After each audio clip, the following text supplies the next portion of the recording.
Hey guys, welcome back to MMA Library. Today in MMA and UFC news, Chael Sonnen discusses Renato Moicano calling out Paddy Pimblett in a recent video uploaded to his YouTube channel. Here's the clip. Moicano called out Paddy the Baddie. Now, when that happened, my first thought was that can't happen. Paddy the Baddie's a 55-pounder, Moicano's a 70-pounder. So I go and look it up. That's not true. Moicano spent 10 years as a 45-pounder. Now, the one part that I didn't love about it is somebody on Team Moicano came to back up his call-out, said, come on, Paddy the Baddie, this is your opportunity into the top 15. Now, I got to assume by that statement that Moicano's in the top 15. So does that mean if you beat Moicano, you take his spot? Because that's not the way that it works. First off, your offer was a break into the top 15. Where do you sit? Are you number 8? That would be top 15. Are you number 15? Do you think that that's a glorious spot? Do you think that you really have something to offer? And am I wrong? Maybe you do. What kind of a statement is that? This is your time into the top 15. I mean, first off, is that something anybody wants? Man, I gotta tell you, I love the fight. Moicano wants money. Moicano wants Paddy the Baddie. Good for Moicano. Donald Cerrone has shared various pictures on social media showing off a bulked up physique and has left fans wondering if he's been using PEDs. Various fans left comments on his social media insisting that he was using secret juice, and Cowboy actually somewhat confirmed the allegations. The first fan's comment, "Cowboy on the secret juice," to which Cerrone replied, "Ooh, it's not a secret." Cerrone then had this to say in a recent clip. I was 175 pounds pretty much my entire UFC career. I'm now 220, and I'm starting to really shred up and put on a lot of muscle mass, and you can really tell, I mean, just over the last few videos, I've had people like, wow, you're a lot bigger, and well, yeah, I'm on the good shit. What do you guys think about Cerrone's response? Was this confirmation that he's been using PEDs? Let us know your opinion in the comment section below. Henry Cejudo has come out and said it's Aljamain Sterling that's holding up the official announcement of their rumored fight, and Aljo is the one who hasn't signed the contract. That being said, what I'm trying to say is the ball is not on my court now. There's two things that you guys need to understand with the UFC in negotiation. There's three people that play parts: the contender, the champion, and the UFC. Right now, what really, like the last person that really plays a role is pretty much the contender, unless you're a big name, unless you're a cash cow like Conor McGregor. Yeah, even though I've accomplished more than this guy is still the cash cow.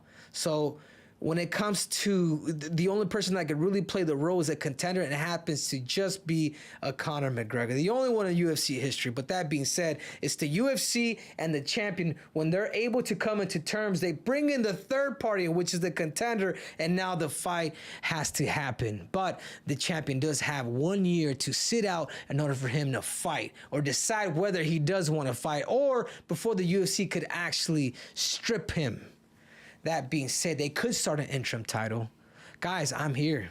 For the last 6 months, dude, I've been training like you wouldn't believe. Alexander Volkanovski recently opened up about his upcoming fight against Islam Makhachev and how he's covering every angle. Again, I love people doubting me and all that, and then seeing people like, oh, yeah, he's going to be too big, too strong, and all this. The challenge that, you know, and not just that, the opponent that I've got and all that type of that excites me more. I think going for this champ and taking out someone like Islam is really what people are going to sort of remember. Again, a lot of people think that he's unstoppable right now, but I'm going to show you that he is stoppable, and yeah, I can't wait to go out there and do my thing. Obviously, their wrestling is a high level. Their grappling and their control, you know, they're really, especially Islam, really good at pinning and holding people down and things like that. So we're obviously breaking down a lot of their movements and like things that they like to do, techniques they like to do, and the way they go about their control, which is usually a little bit different to your normal jiu-jitsu guys and all that, well, which everyone knows. But I don't think everyone will say that it's different, but they don't really know why. We are figuring out why.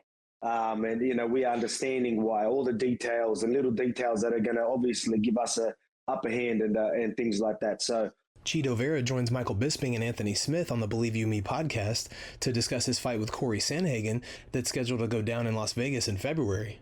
Here's the clip. By the time I'm in camp, I'm like levels ahead that I was a fight before. So, you know, the guy can be tall or small. My jab is going to be sharper. My right hand is going to be stronger. You know, my body shots, my kicks, like I'm just a little better than I was for the Cruz fight. And yes, now I have to fight a big guy. You know, I just got to be patient and find my range with him, because at the end of the day, I can have all the sparring in the world. When you go and fight the guy and that guy's in front of you, doesn't matter how many tall guys you spar. This is a brand new tall guy that you gotta figure it out. So it's pretty much mental. I don't really worry about my opponent's size or what he does. I'm more worried about make sure I'm in shape, which I am, and just keep my mind right till February 18th. But hey, when you're after, my mind can be a mess, but the 18th will be right. Cain Velasquez has opened up about his time in jail, having been released on bail at the end of November. My mind ran like, both sides of it, like the bad side and the good side. But it's a thing that we always have to have faith, It doesn't matter what position we're in, where we're at. Like, we always got to look for, like, the best case scenario for us, and just know that our lives are in something much bigger, and it's all going to work out for the best, always. So they had me in protective custody. Right. It was very low key. Only a few people that I was able to like kind of hang out with, and I guess the good thing about it is you got a lot of alone time with yourself, and the bad thing about it was you got a lot of alone time with yourself. Kevin Lee is eyeing a return to the UFC after being dropped last year. Kevin Lee won his debut fight via decision with Eagle FC, but has recently spoken about a fight with Khamzat Chimaev. After Khamzat's recent YouTube video, where he says that no fighter is willing to face him, Kevin Lee took to Twitter and posted, "I will fight Chimaev next. He won't out-wrestle me, and I've never lost a fight round in the UFC." Kevin Lee then posted, "All I'm saying is I'm willing. Don't act like everybody's scared of the man." What do you guys think? Does Kevin Lee stand a chance against Khamzat? Let us know your opinion in the comment section. In a recent podcast, Sean O'Malley says he misses Conor McGregor's presence in the UFC. Here's the clip. Dude, I miss Conor. I was watching the best of moments of like Conor versus Chad, Conor versus Jose, Conor versus Cowboy.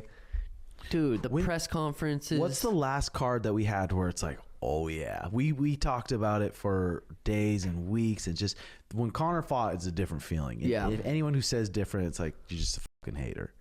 It's that shit. But even still watching it, it's motivational and inspiring. Just like, that mother took the sport to a new level. You feel different when he walks out, when it's his press conference, at the weigh-ins. Everything's different, dude. And I'm that close to... I watched that, I'm like, holy shit. It is so weird to be able to watch it and be like, I'm getting there. I feel like it is different when I walk out compared to majority of the roster. It's different when I do it, but when Conor does it, it's even different. But I'm still a couple wins away from making it to that moment, because he had that Jose Aldo 13-second knockout, that little back and forth war for as long as it lasted with Chad Mendez. Like, those moments were huge. My first one was with Peter. Like, that was fucking epic. Daniel Cormier uploaded a video to his YouTube channel where he discusses the possibility of a bout between Leon Edwards and Khamzat Chimaev. Is it really such a bad thought that maybe it could be Chimaev? Obviously, it'll be a fun matchup, and it sets up multiple matchups if you think Chimaev could beat Leon Edwards. Many people don't give Leon Edwards a chance in most situations, but that's why everybody was so surprised when he knocked out Kamaru Usman. One that was Leon Edwards, because he believes that he can beat anybody. But the champion makes sense if he's not fighting Kamaru Usman, because Belal Muhammad has the stronger resume. But does Belal Muhammad have the star power that Khamzat Chimaev possesses? That's when you start looking at that in terms of England. But I don't think that was a fight offered to him. I don't think the championship was offered to him. I don't think Leon Edwards was one of the four that said no. Guys, thanks so much for checking out the video. If you like the content we do here on this channel, don't forget to like and subscribe to MMA Library for all the latest MMA and UFC news. We'll see you in the next video.